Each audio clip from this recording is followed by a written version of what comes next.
Some care is made.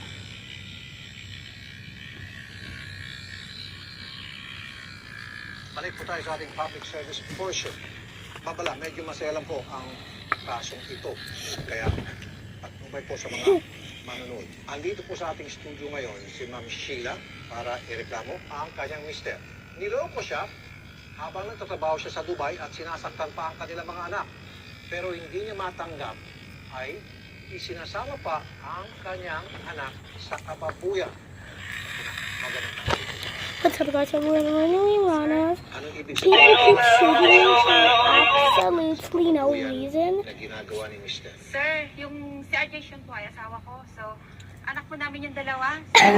Nagkakaroon nasa Dubai. Nagkaroon po Just siya ng going on babae. a tourist Nadala niya yung babae. May super photo fast. siya, no? Okay. May photo siya. And then, sa bahay niya, sinisex yung babae na kita ng mga bata. As in live. Kaya nga, nakapagsumbong sila sa akin. Binidyo nila yung sarili nila, sir. Then, sinit sa akin. So, doon ko nalaman.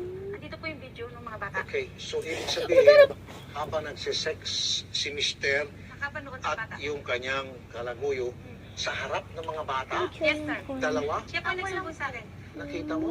Opo, kasi nung ano po, nakikita ko po nung pagkagising ko, sabi ko, bakit may nakatayo dun sa kumot. Kasi nung nakikita ko sila, wala ko sila tinitignan. Baka sabi ko, baka may nangyari po. Tinignan ko po, nung tumayo po ata si Papa at naghubad.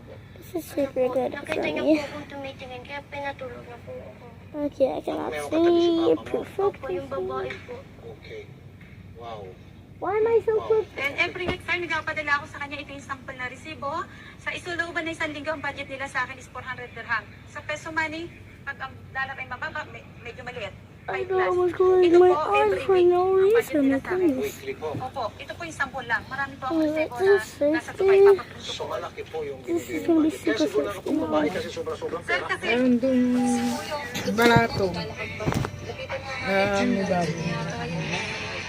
Hindi mo nakaintindi.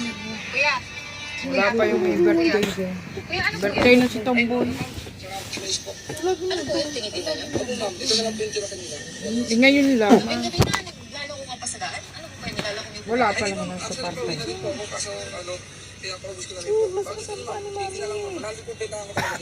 ito ang ano nito, ito.